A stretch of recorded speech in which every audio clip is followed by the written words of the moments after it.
we last talked about identity, destiny, sin, reconciliation. We talked about some living saints. Hopefully you were able to reflect on people in your own life who maybe are an example and a witness to you. This next presentation is going to be called Heroic Witness. So for me, whenever I think about any doubts that I have in the church, which are fair, it's good to question, it's good to find the truth, it's good to seek the truth. But oftentimes I kind of have to tell myself, it's like a reality check. Like there's like 2,000 years of tradition and saints and martyrs. And then there's like Christopher Bello. So like probably odds are I'm wrong. So it's good to look at the lives of the saints because they were real people like us and they lived through a lot of different traumatic things just like we are right now, like COVID, like they've had stuff like that too in the church.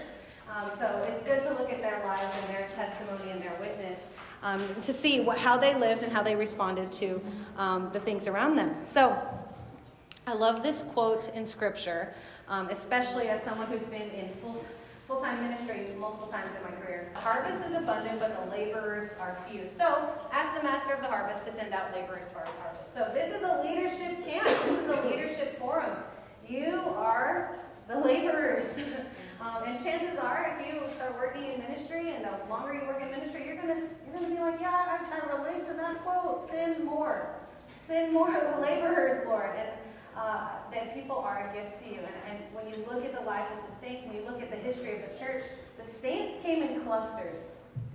They came in friendships. They came in communities. They came through religious orders. And a lot of them, they have each other. They have each other. And in the same way, like, you are a gift to each other. And so it's important for us to recognize that both in the history of the church and in our current state of being right now. So before I kind of go into what they're doing, I want to talk a little bit about vocation. So when I was a teenager, when I was in college, when I thought about vocation, I only thought about the committed state in life. So you think of married life, religious life, the call to the priesthood, being a nun, blah, blah, blah, consecrated virgin. So I would always think of only that, and it felt like that until I got to that point, until I made a vow of some sort, then I wasn't living a vocation, right? But I'm here to tell you that there's actually 3 levels to vocation. The committed state of life is the second one. The first one is the universal call to holiness. We're all called to be a saint, right? When I was a college student, I thought, the call to religious life is a supernatural call. Therefore, it's a higher call and a better call. And the only way that I can be a saint is to be a sister or a consecrated virgin. All right, that was an unhealthy way to think about vocation, because we're actually all called to holiness. We're called to friendship with the Lord. And you don't have to be a religious person to do that. You can be a normal, jeans wearing, tattoo having, purple hair having person, and you can be a saint, right? I had a very false view of what vocation was. So universal call to holiness, committed state of life, that's number 2. The third call in our vocation is the call to good work in the world. Good work in the world. Like what does that mean? It could be your mission. It could be however you're serving the church, your community, the world. It could be through a job. We're called to do excellent work in our jobs. And like if you're a student, like you're called to be an excellent student. Whatever state of life you're in, there is sainthood there. There is sainthood there. There's the possibility for you to become a saint there. So when we think too much in the future, like, oh, what am I going to be when I grow up? Or if we ruminate too much about the past and we're not living in the present moment, this is where Jesus is. He's in that moment. Yes, his grace renews every morning, and it's okay for us to think about the future and plan a little bit, but at least for someone like me, I'm like color-coded. Okay, every year is going to look like this. Right? And it's never looked like that. So I eventually had to learn all the different career changes that I've had. I had to eventually learn, okay, like you can make a 5-year plan, but God could say, no, I don't want that for you, right? So you know what I didn't plan on doing? Going back to school at 28 and being a barista, all right? But I did. I went from doing talks like this and being like Krista Corbello, name in lights for a lot of people because I was a pro-life speaker and an activist. I went to, DC and whatever. I did all that stuff. A lot of people saw me like that. And then I was a 28-year-old barista. Okay, and then what am I doing? Do you want within the works on your moccasin? Like, that's who I was. And if I had allowed myself to fall into despair, like, oh Lord, like, I'm just a barista. I'm nobody. I'm not important anymore because people aren't asking me if I want water and like, can they get something with my lunch? Or, I don't have my name on posters anymore. So, but because I knew who I was in God, I knew my identity, and this is where my identity to me was tested because I was a barista and I was almost 30 years old. Actually, I always wanted to be a barista, by the way. I wanted to be Krista the barista. So, that was a dream of mine, so I got to do it. But it was a time where I had to ask myself, like, am I a leader here? Do I actually get to testify here? And the answer is yes, because happening in God's people is God's work. Right? Sometimes. But also, I really got to love the people around me. And these weren't people, church-going, pro-life people that I was used to being around. These were very, very different people. All right? And I got to love them for who they were. And they knew that I loved them. They also, I kind of had to come out the Catholic closet to them. And like eventually I was like, I need to leave work right at 2 today. Why? I need to go to confession. And they would be like, what did you do? I don't want to kill someone and go to confession. Okay, I'm going to go to confession anyway.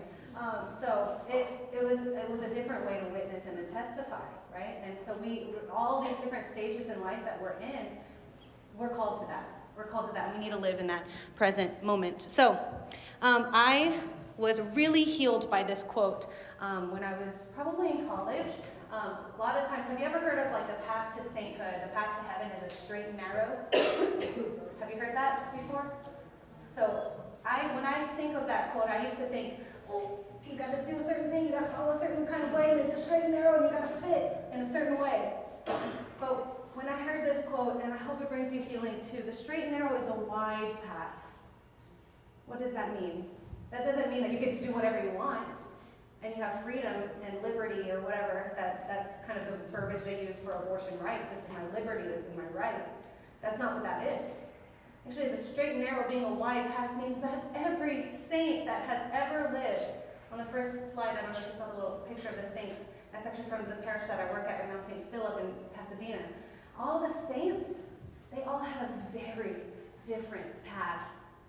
And there's room for so many different types of saints, with so many different color hairs, and paths of life, and vocations, and jobs, and we can have different missions. And I really believe in this personal vocation. If you want a book to read on this, Unrepeatable by Luke Burgess and Joshua Miller. I read it this past year. The idea of personal vocation, and kind of one of their beginning chapters is the fact that our God makes the snowflakes unique. That's just snowflakes. What does he do with you? How unique are you? What imprint do you put on the world? Just like your thumbprint. What thumbprint do you have to give this world that no one else has, that no one else ever will have? An unrepeatable gift that you are to the church, to your community, and to the world. That's vocation. The straight and narrow is a wide path. So I've been really blessed. I've gotten to go to 2 World Youth Days. This quote that I'm about to read to you is from World Youth Day in Poland in 2016, the year of mercy. Good one. I'm actually going to go to, where am I going? Portugal next year. So if you're there, look for me. I will be there with some young adults from Louisiana and California. It's going to be a nice little collision of worlds. So if you don't think that you have a vocation, if you think that God doesn't have a plan for you, this quote is for you. God expects something from you. God wants something from you. God hopes in you. God comes to break down all our fences. He comes to open the doors of our lives, our dreams, our ways of seeing things.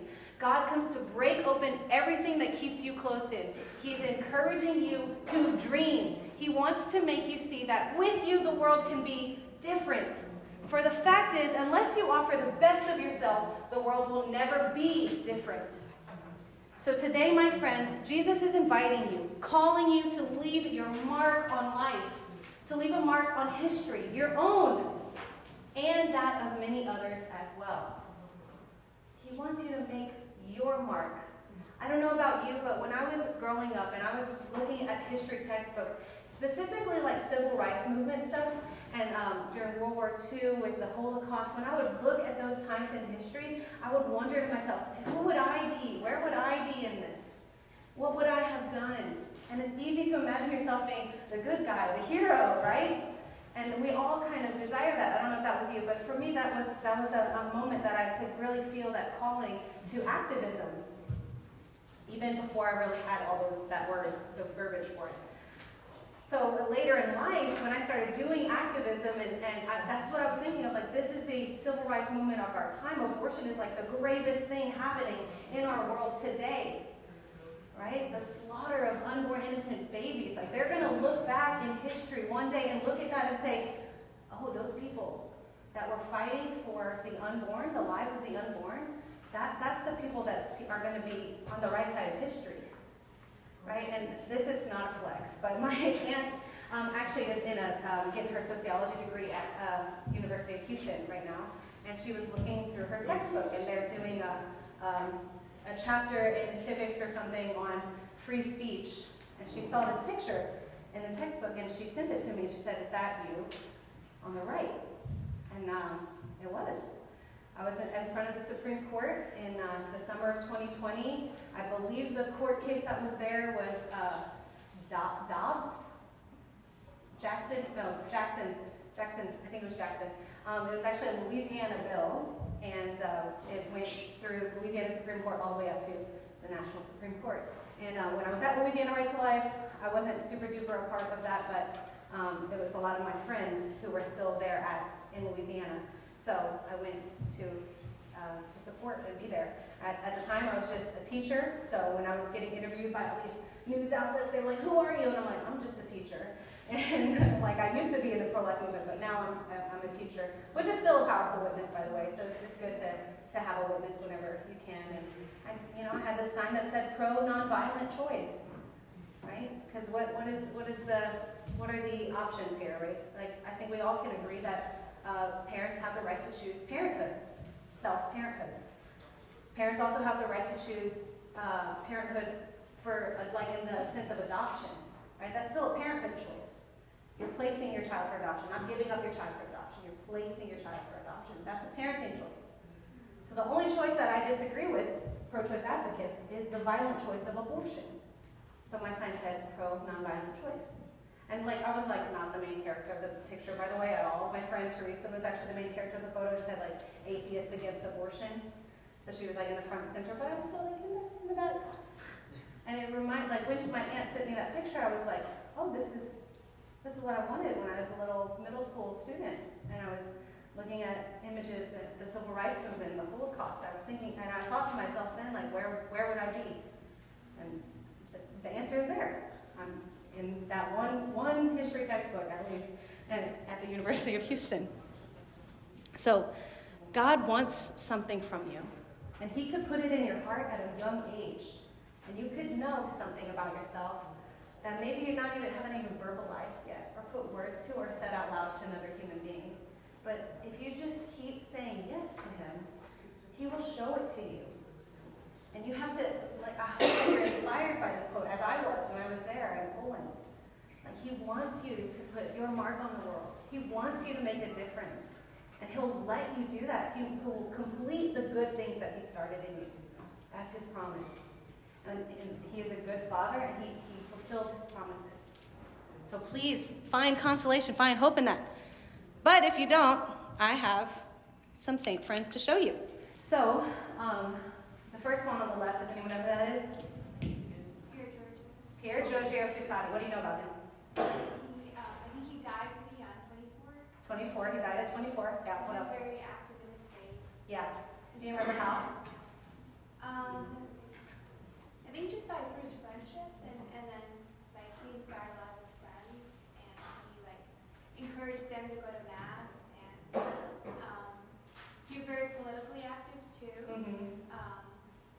And then he did a lot of volunteer work. Anyone else know anything about, yes, that's a good summary. Anyone else know anything about Pier Giorgio Fusati? Yeah. Did he give money too? Yes, he was actually most famous for his work with the poor. So he was super rich. His parents were not religious, but he was. And he like gave away money, and I think even like sold one of his cars or something. I don't really know what he did, but he helped the poor of Turin. He's from Italy. He's an Italian saint. And I love this image of him because he was like very athletic and he loved outdoorsy stuff, like really a man's man kind of man. And I mean, he has a pipe right there. So I think I've seen on saint cars now they remove the pipe. Just they're like, oh, I don't know. Anyway. So I like his little pipe here. He actually had this quote that he would use all the time. Does anyone know it? The Italian verso alto, to the heights. And he really elevated people to holiness. Like you said, he challenged his friends to go to Mass. He would even make bets with people. And if they lost, they would have to either pray for him or go to Mass with him, right? He did these like hiking trips and everything.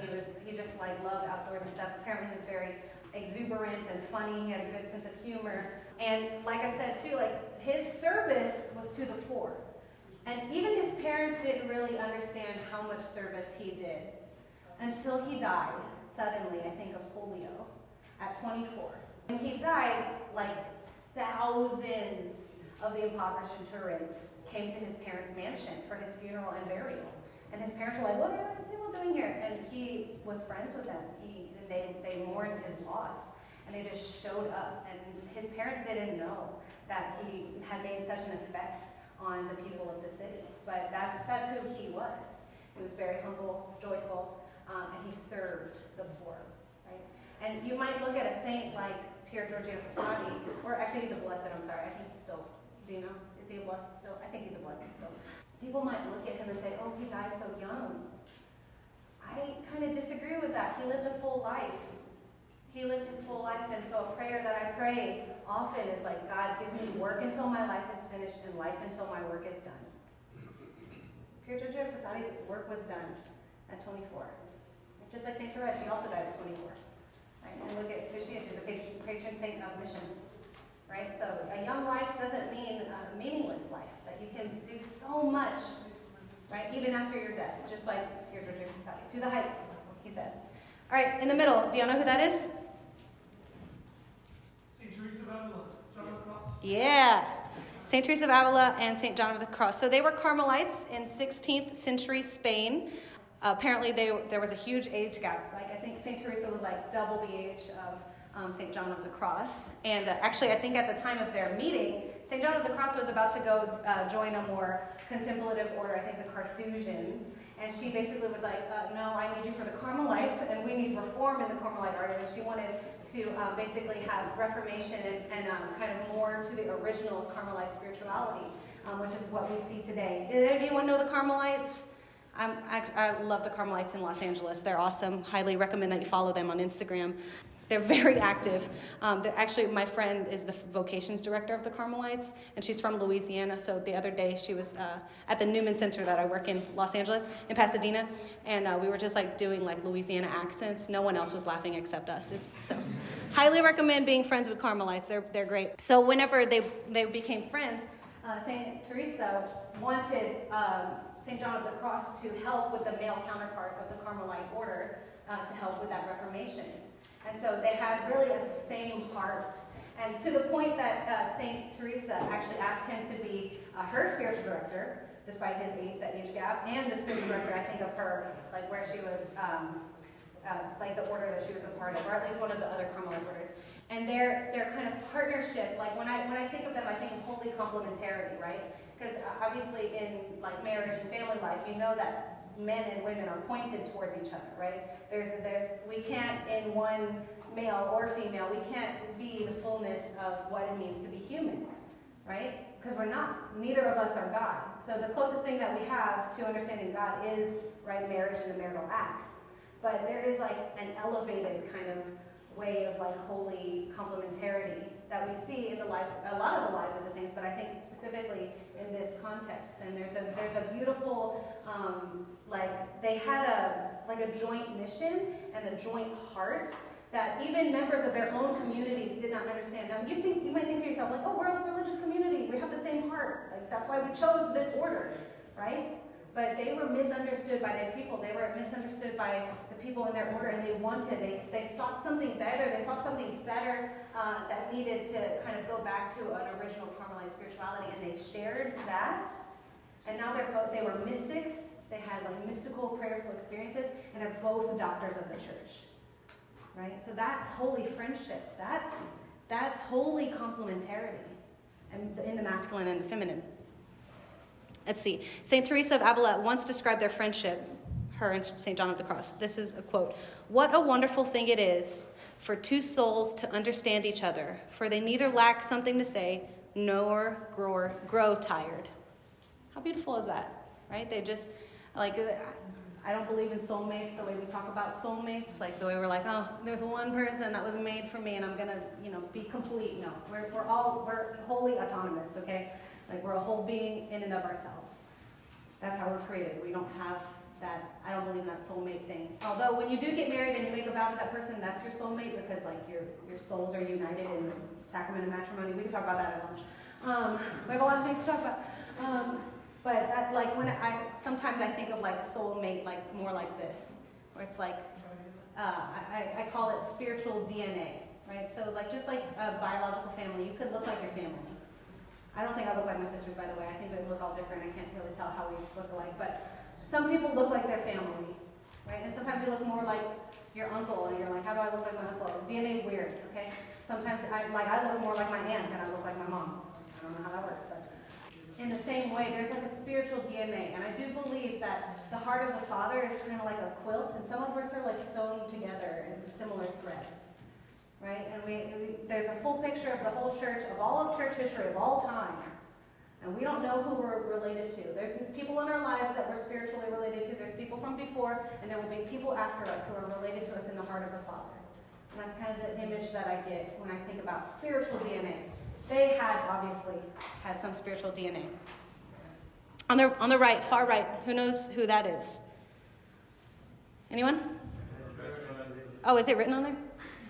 Nice, good job reading. Look at you, Saints Perpetua and Felicity. And y'all hear them sometimes, like in the Mass and the Eucharistic prayers, and definitely like All Saints Day. They all do it. Does anybody know anything about them?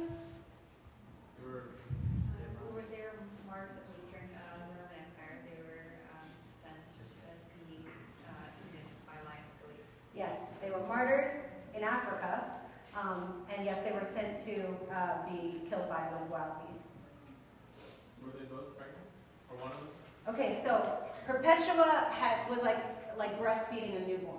So she was like a young mother, a mother of a young baby, and the other one was pregnant, so yes. So they were both martyred for their faith. Perpetua was from like a well-to-do family, and she basically was like converted to Christianity through her mother. Her dad was not Christian, and he was basically like begging her. And she was only 22, by the way, 22-ish. Her dad was begging her, like, don't be a Christian, you're going to get arrested. And she was like, no, like, look at that vase right there. Can you call it anything else but a vase? And he was like, no. And she said, then you cannot call me anything but a Christian because that's what I am. And because of that argument, they actually had, like, I think he attacked her or something, and so they were separated, and that's when she got arrested. She got arrested with Felicity, who was pregnant at the time, so it was against the law to execute someone who was pregnant, so I think that's a really interesting story of life, that they didn't execute pregnant women, so they basically had to wait for her to have her baby. By the way, Perpetua's baby ended up joining her in prison, and she mentions, when I was able to have my baby with me, the prison became my palace, she said. So they were both arrested. A group of them, I think there was like 4 or 5 others besides those two. So a lot of times you'll see like Perpetua, Felicity, and their companions. When they were all arrested, they were all sent to get killed by these wild beasts. And only the men were killed at that time. And I think there was something, they were basically like, oh, this is not how we're going to die. Like maybe she had a vision or something. And then they like stripped them, and they were going to send them back out. And even the crowds were like, oh no, like stop doing this for the women. Like don't send them out like that. So they were taken back in, they were clothed, and then they were sent out to the gladiators, and that's how they died. Whenever I think of the stories of the saints like this, so we kind of went from like a guy who was like, super approachable, mountain climbing, hiking. Then it was like, oh, like these people, it's the same heart. And then it's like, oh, these people were like brutally martyred. Right? These are all different kinds of saints right? And we don't know what kind of path God is taking us on. And we're going to just find out our vocation as we continue to take steps towards our vocation, as we continue to learn about who we are in God's eyes. And I'm going to talk a little bit more in my next talk about who I think God's called me to be in the world and in the church. But none of these people did it alone. None of these people, he doesn't have like a friend with him on his like prayer card, okay? But like he had a community of friends. And in the same way, like, why would God not work like that today? That there are people in our lives who are a gift to us from the heart of the Father, that we ourselves are a gift from the heart of the Father to the people around us. And that is a call for sanctity. That is a call for sainthood, that we all have that. And there are people in this world, right? We don't have to like wish for things. We don't have to wish for community. It's there, right? Let me tell you something. When I moved from Louisiana, I had spent, even though I was born in LA, I spent all my life in Louisiana. All my friends, I bought a house in Louisiana. Like, I had no intention of leaving. My family's there. And when God was asking me to leave, it was because I had lost 3 jobs in 11 months. And I was like, okay, God, like, I can't even keep the barista job. What do you want from me? Like, I feel like you don't want me here anymore. And in the quietude of COVID and the quarantine, that's whenever I was really up, like, I had so much more space for God to speak into my life. And he was asking me to leave. And so then I was like darts on a map, basically applying for jobs at every diocese that I'd ever visited. And intellectually, I got to Milwaukee. I was like, yeah, I went to Milwaukee once. I have a friend there. I could apply for a job there. And then I thought about snow and winter, and I was like, wait, that sounds awful. I don't want that for my life. And so then jokingly applied for stuff in sunny places like Hawaii and SoCal. And then doors started actually opening in Southern California. And I was like, wait, what? That was a joke. That was a joke. Ha ha ha, oh God, what are you doing? And then when I started feeling called to move there, to LA specifically, I remember saying like, okay, God, like, that's a really long way from home, and I don't want to live there, I don't know. I was like, so if you want me to go there, there's people there for me. Like, it wasn't even a question. I was like, there are people there for me that are going to be my friend community, because I will be leaving my friends of like 15 years. So you have people there for me, and roommates. I need roommates who I'm going to be safe with. I can be myself. I'm not going to be scared to live my faith. You have that for me, all right? You're asking a big thing of me. I'm going to ask a big thing of you. It's not even a big thing for you, Lord. Like, Lord, you're you, so you can do this. So I moved with no job to California, just with expectant faith. Like, God, you're going to show up because of my faithfulness. You're going to show up for me. You've always done good things for me, so I'm going to do this without question, without a job. And I lived on a cot in my mom's house for 4 months. And I lived in like a closet room in San Diego with my biological father and my aunt for like 4 months until I finally got a place in LA. So why am I saying all this? Because for flourishing, for happiness, for joy, for our vocation, it requires a lot of faith from us. It requires strength.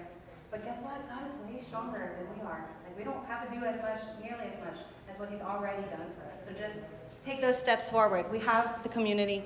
We have people for us. And I love this little quote from St. Thomas Aquinas. There's nothing on this earth more to be prized than true friendship. And we have that. We need it. We need it. This is another quote that I have for y'all. We were talking a little bit about, or y'all were talking a little bit about the yeast, right? Someone tell me the yeast thing again. I forgot. Be yeast. Y'all remember from yesterday? What does that mean? Be yeast. What does that mean? Yeah. Like the yeast is used to make the bread grow, so we're called to be yeast to like grow our communities and strengthen the faith.